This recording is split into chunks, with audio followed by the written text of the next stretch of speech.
strange, almost unbelievable story of Robert Scott Carey began on a very ordinary summer day.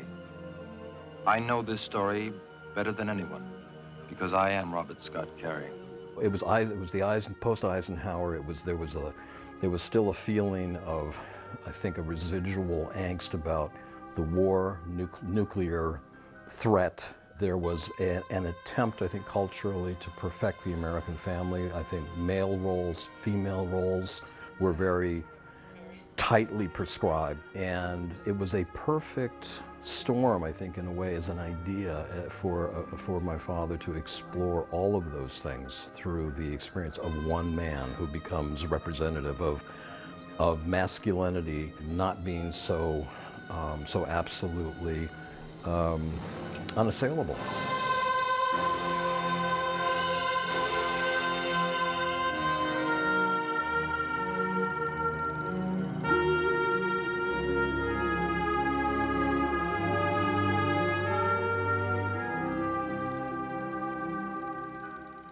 His career was, I think, moving along, but there were financial pressures, and there were the pressures of being a new father, and there were the pressures of trying to determine what the next best step was going to be as a writer. There was certainly a lot of attention that was surrounding him for his talent. We rented a house in a little beachside community called Sound Beach. And it was off-season, so the prices were, sort of very attractive. And my father would go down to the basement every day with a shawl, because it was still cold and musty down there. And he said he would convene with what he called his little man, and that was Scott Carey. He had gone to see a film, it was a musical called Let's Do It Again, with Ray Milland and Aldo Ray. And there's a moment where Ray Milland, puts on Aldo Ray's hat, which is too big for his own head, and it kind of comes down, sort of sinks down over his head.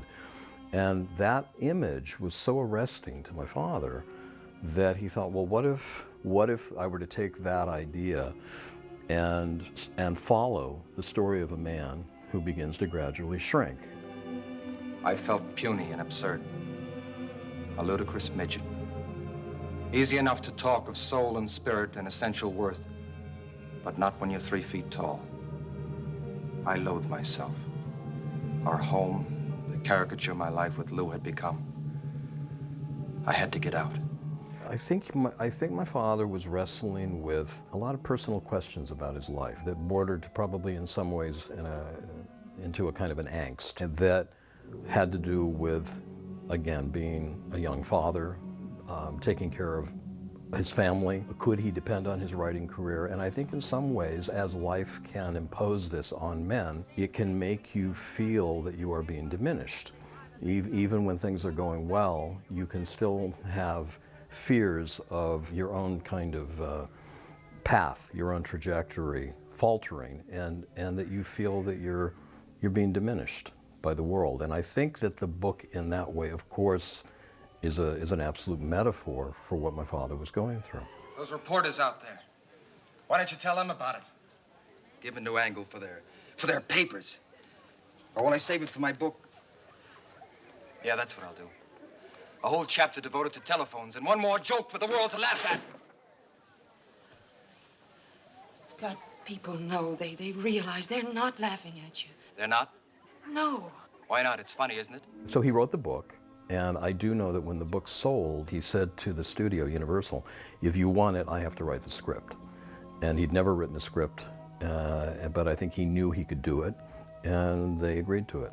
The dilemma that he was placed in was the book is told as a kind of a mosaic, if you will. It has flashbacks. It starts in the middle, then it goes back and forth between him being small and how he got into that position. The studio wanted it told in a linear fashion, and he never really felt that was the most compelling way to tell the story. So there was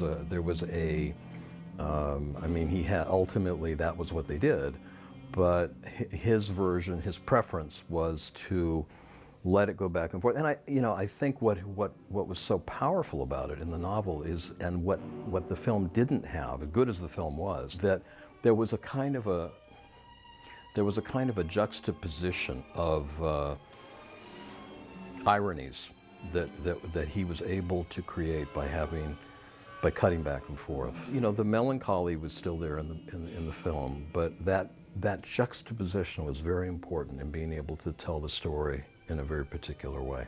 I had only to exist, to search out enough food to sustain me.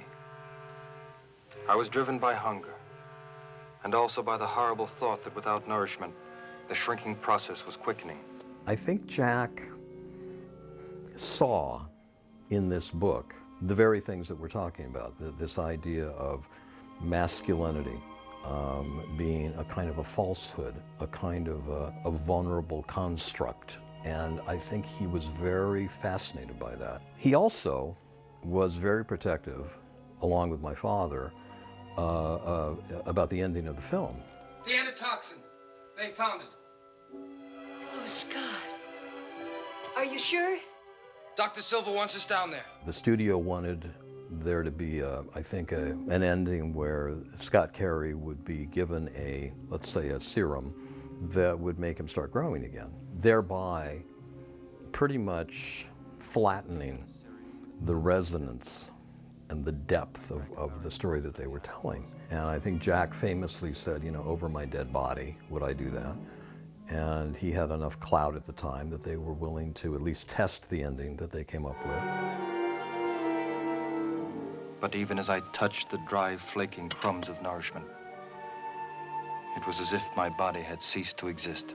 And my father would have loathed that ending. I mean, and not that the ending it's not nihilistic. It's not that the ending, though downbeat, the film, and dark, while the film is both those things, you know, it has that kind of strange metaphysical updraft at the end. And so the idea was not to make it a kind of a horror for Scott Carey and to condemn him to this misery, but rather that he moves into another dimension, another, you know, a sort of another landscape, whatever that might end up being. With these bits of metal, I was a man again. If I was to die, it would not be as a helpless insect in the jaws of the spider monster. A strange calm possessed me. I thought more clearly than I had ever thought before. And Jack understood that. Jack really, really understood that. And a different director might have said, well, you know, let's get him back into his life again. He's already lost so much. I mean, you can see where people would make that argument.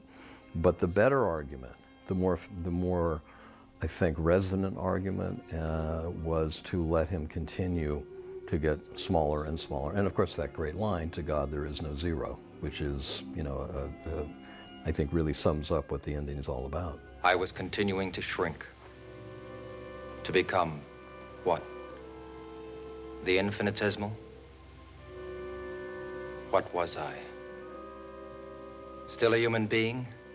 The novel itself is a fascinating thing for me to read, because I imagine my father down there in that basement, this young man who's raising children and building his writing career and dealing with, you know, his father had already passed away, and he was trying to find his way in this world. And I think, like so many young men, you're not permitted culturally to acknowledge your own insecurities, your own worries, your own sense of being diminished by the world, by the fates, by your own poor choices. Women are, and women will support one another. Men cannot admit it to another man, so they have a hard time admitting it to themselves. And so, you know, they're in this weird kind of Mobius trying to kind of conceal. And I think what this book does is it really just takes those layers and it removes them one by one. Again, I had the sensation of instinct, of each movement, each thought tuned to some great directing force.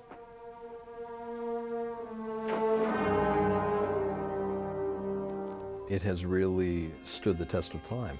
as a very, very mature piece of filmmaking. I mean, there are things about it you could pick on. You could pick on the special effects. You could, you could pick a moment here or there if you wanted to. But I think there's a real kind of intelligence about it, and there's a real dignity about it. I think it's not a gimmick. It's not about the gimmick. That's what's so overwhelmingly clear.